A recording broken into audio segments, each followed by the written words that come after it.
네, 이현종해 주십시오. 1월 14일 방송을 시작하겠습니다. 오늘은 좀 긴급한 사안이 있어서 별도의 방송을 준비를 했습니다.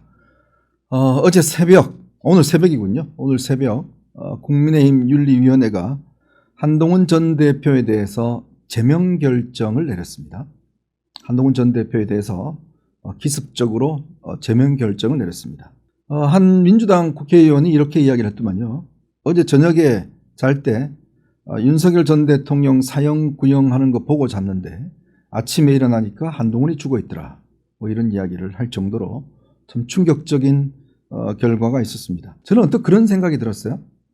아침에 저도 일어나서 이 뉴스를 보고 잠시 놀랐지만 또 한편으로 보면 이제 뭔가 한동훈 전 대표에 대한 레거시, 즉 어떤 이 뭔가 지도자가 되기 위해서는 여러 가지 고초가 따를 수밖에 없습니다. 그 고초를 과연 어떻게 이겨내느냐가 지도자로서의 어떤 시험할 수 있는 그런 단계인데 그런 또 하나의 시련이 다가왔구나 라는 생각을 했어요.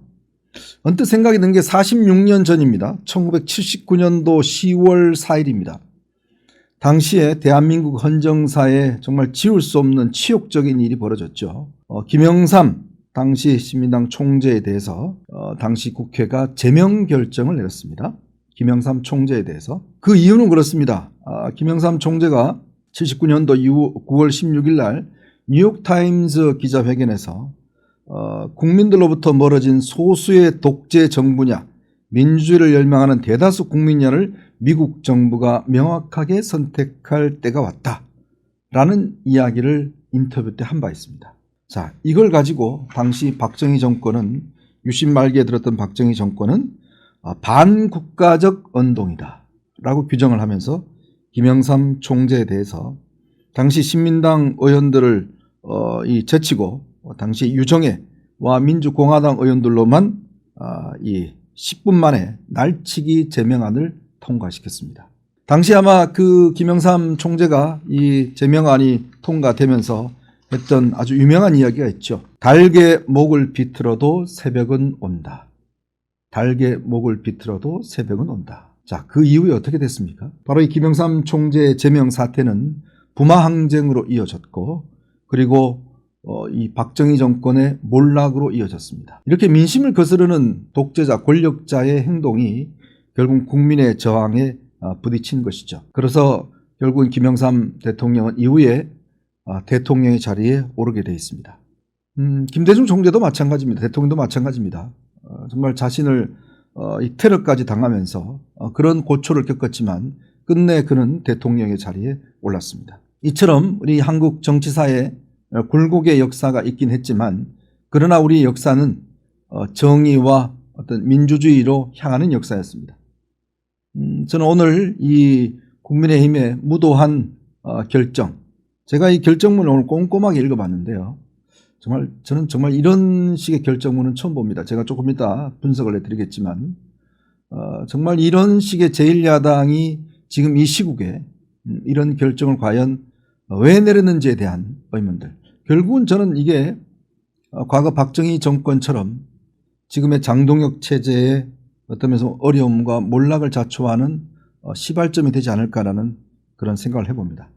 근데 참 국민의힘은 희한한 게 있어요. 모든 이런 불합리한 결정, 황당한 결정을 다 새벽에 내리는 경향이 있습니다. 여러분 기억하시겠지만 작년 5월 10일인가요? 밤에 당시에 한덕수, 김문수 초유의 단일화 투표를 새벽에 진행했죠. 모두 잠들어 있는 시간에 반짝 여론조사를 해서 당원조사를 해서 결국 김문수 후보는 사퇴시키고 한덕수 후보로 단일화를 결정한 적이 있습니다. 근데 어떻게 됐습니까? 새벽에 일어났던 많은 당원들이 이런 결정에 반발했고 결국은 김문수 후보가 이 결정이 되는 그러한 사태를 빚었지 않습니까? 역시 저는 그런 생각을 가집니다. 정도가 아닌 길은 가지 마라. 결국 그 길은 망하는 길밖에 안 된다. 라는 건데 이 평범한 진리를 왜 장동혁 대표는 다른 길로 가려 할까라는 생각이 듭니다. 글쎄 참 이 선거가 이제 5개월도 채 남지 않은 그런 시기에 이런 중대하고 어마어마한 결정을 내릴 수 있는 과감성 과감성이나 보다는 글쎄요, 뭐 황당함이라고 할까요? 이런 결정을 내렸기 때문에 뭐 이 부분에 대한 이제 앞으로의 정치적 책임은 고스란히 결정을 내린 사람들이 져야 하겠죠. 그런 생각이 듭니다. 자, 그래서요, 오늘 도대체 윤리위가 어떤 결정으로 이런 결정을 내렸는지 우선 이 문제에 대한 한번 분석을 드리도록 하겠습니다. 오늘 윤리위가요, 보도자료를 한 8장 정도 되는 보도자료를 뿌렸습니다. 이걸 뿌렸는데 사실은 윤리위가 구성된 지 얼마 되질 않았습니다. 윤민우 위원장이 된 지가 아마 한 며칠밖에 안 됐죠. 근데 이런 중대한 문제를, 즉 한 명의 전직 대표였고 대선 후보에 오랐던 사람을 제명이라는 사실상의 사형을 선고한 결정을 내리는 게 불과 며칠 사이에 이 복잡다단한 문제를 과연 어떻게 할 수 있었을까? 어떻게 이렇게 낼 수 있었을까? 저는 궁금해요. 그 윤리위원들 도대체 어떤 분들인지 한번 궁금합니다. 과연 그분들이 이 사태에 대한 본질의 어떤 규명이나 사실관계 확인은 제대로 해봤는지 아마 이 부분에 대한 책임도 앞으로 뒤따를 겁니다. 어떤 이 중요한 결정을 내리기에는 우리가 가장 중요한 것은 일단 팩트, 즉 사실관계지 않습니까? 사실관계에 대한 규명을 하지 않고서 그럴 것이다, 그럴 가능성이 있다, 합리적인 의심이 든다. 자, 그거는요 그냥 의심이 든다는 거예요. 근데 그것과 자신이 의심이 든다는 것은 개인의 자유겠죠. 그런데 그것과 중대한 결정을 내리는 근거로 썼다는 것은 전혀 다른 차원입니다. 여러분들 어떤 판결을 내릴 때 판사가 사실관계에 근거하지 않고 내 생각에는 그래, 내가 막연히 그런 생각이 들었어, 나는 그런 합리적인 의심이 있어, 이런 거 가지고 결정을 합니까? 그런 판사 아마 판사직 유지하기 어려울 겁니다. 세상의 어느 집단이든지 징계를 하고 규정할 때는 정확한 사실관계에 대한 규명, 그 다음에 그 당사자에 대한 해명, 그 다음에 증거조사, 이런 것들을 충실히 밟고 하는 것인데 과연 지금 이 당 윤리위원회가 그걸 과연 할 능력과 시간이 있었는지, 제가 취재한 바에 따르면 아마 윤민우 위원장이 본인이 이걸 미리 써왔다고 그래요. 써온 거를 본인이 아마 이 회람하고 결정했다라는 뭐 그런 이야기도 있습니다만은 어떻게 아직 뭐 그거 자체는 결정 과정은 우리가 알려지지 않은 것이니까요. 그렇게 생각이 듭니다. 자, 오늘 이 중요한 건 한 5가지 정도로 쟁점을 볼 수가 있습니다. 자, 과연 이 징계위원회 결정에대로 그 한동훈 전 대표가 맞느냐 안 맞느냐, 즉 글을 썼냐 안 썼냐, 그리고 한동훈 전 대표가 직접 여기에 가입했냐 안 가입했냐, 이게 가장 핵심적인 쟁점이죠. 그죠? 만약 한동훈 전 대표가 당원 게시판에 직접 가입을 했고 그것이 사실 확인됐다라면 모르겠습니다만은, 자, 이 윤리위는 이렇게 이야기를 합니다. 휴대전화 번호 뒷자리와 해당 선거구 정보를 종합하면서 대조한 끝에, 즉 2개의 계정, 2개 IP가 한동훈 전 대표로 확인됐다. 좋습니다. 그 한동훈 전 대표 집이니까 한동훈 전 대표 집에 있는 뭐 휴대전화라든지 IP 주소가 한동훈 전 대표로 된 수도 있겠죠. 뭐 저 같은 경우는 제 집에 이 와이파이 같은 거나 이런 거 제 이름으로 돼 있었거든요. 뭐 그런 거 될 수 있죠. 근데 문제는 뭐냐면 과연 그럼 여기에 한동훈 전 대표가 글을 썼냐 안 썼냐 할 겁니다. 근데 이렇게 이야기를 하고 있어요. 피조사인 한동훈 전 대표죠. 형사사법부터 절차가 요구하는 수준에서 실제로 게시글을 직접 쓴 게 있는지는 본 윤리위에서 밝힐 수 없다. 즉 모른다는 이야기예요. 밝힐 수 없다라는 겁니다. 즉 한동훈 전 대표가 직접 쓴 것인지 밝힐 수 없다라고 규정을 하고 있어요. 그럼에도 뭐 이런 영미법의 민사상의 요구 뭐 이런 걸 근거로 듭니다. 상대적 증거의 우월적 가치, 아주 뭐 어려운 말을 쓰는데 여기에 따르면 합리적 의심이 든다, 이렇게 이야기하고 있어요. 합리적 의심이 든다. 어떤 합리적 의심이죠? 그러니까 단순히 한동훈 전 대표가 있는지 없는지에 대한 그 팩트에 대한 규정은 본인들이 내리지 않으면서 단지 합리적인 의심이 든다. 즉 가족들이 IP를 공유했기 때문에 그럴 글을 썼을 가능성이 있다. 이렇게만 규정을 하고 있습니다. 자, 근데 이걸로 지금 이 글을 쓴 사람이 한동훈 전 대표다라고 규정할 수 있나요? 어떤 근거로 이야기하는지 모르겠습니다. 그러니까 뭐 예를 들어서 윤민우 이 위원장은 합리적 의심이 들면 다 사실이에요? 그걸 규정을 합니까? 자, 그걸 한번 저는 묻고 싶습니다. 자, 거기다가 이걸 은폐했다라고 이야기를 하는데요. 이렇게 이야기합니다. 이 새벽에 셧다운 되는 동안 한동훈 명의 진은정 명의 글이 대량으로 삭제됐다. 이렇게 이야기를 하는데, 근데 당시에 이 당원 게시판이 문제가 되니까 잠시 당시에 실무진들이 일단 당원 게시판의 어떤 가동을 중단한 적이 있어요. 근데 이거를 한동훈 명의 진은정 명의 글이 삭제됐다고 해서 그걸 한동훈 전 대표 측에서 삭제했다는 증거가 있습니까? 그건 밝히지 못했어요. 그래 놓고 이거를 그냥 마치 한동훈 전 대표와 진은정 부인 진은정 씨가 이걸 삭제했다는 것처럼 이야기를 하고 있습니다. 근데 한동훈 전 대표 거듭 이야기하잖아요. 100% 내가 가입한 적이 없다. 가입하지도 않는 사람이 어떻게 삭제를 하죠? 윤민희 위원장님, 가입도 하지 않은 사람이 삭제할 수 있습니까? 삭제 권한이 있어요? 본인 이거 전문가라면서요. 삭제할 권한이 있습니까? 그러니까 이거 했다라는 증거를 여기에 하나도 규정을 안 해놓고 있습니다. 자, 그리고 이 당헌 당규를 단순한 칼럼과 뭐 이걸 퍼날랐다고 그러는데, 그러면 문제되는 발언들, 그래서 그거를 가족들이 썼다라고 주장하는 부분에 대한 문제되는 발언이 있으면 한번 공개를 했으면 좋겠어요. 공개를 못해요. 왜? 지난번에 이호선 당무감사위원장이 했던 것처럼 마치 진은정 씨, 진영구, 그 당시 한동훈 전 대표의 장인이죠. 그분이 썼다라고 주장하는 글이 실제로 들어가 보니까 그게 아니라 한땡땡으로 돼 있다는 거 아닙니까? 68년생 한동훈? 뭐 이런 걸로 돼 있다는 거 아니에요? 그러니까 그 글이 과연 가족이 썼다라는 어떤 비난글 어떤 건지를 좀 이야기를 했으면 좋겠어요. 자, 물론 근본적으로 가족들이 글을 썼다고 해서 그게 뭐가 문제가 될지는 모르겠습니다. 가족들이 들어가서 썼는 데 대해서 그러면 책임을 당대표가 져야 되나요? 그럼 국민의힘은 연자제를 작동을 시키는 건가요? 제가 근본적으로 가지는 질문은 그거예요. 익명의 게시판에 설사 가족들이 글을 썼다 하더라도 그거에 대한 책임을 과연 그럼 연자제 책임을 당대표가 져야 된다? 그럼 당대표가 매일 집에 가서 가족들 휴대폰 다 내라 그러면서 확인해야 돼요? 그건 아니지 않습니까? 자, 그리고 여기 보니까요. 뭐 반복해서 쓰고 했다는데 좋습니다. 그렇다면 어떠한 글이 비난하는 글인지 당시 생각해 보십시오.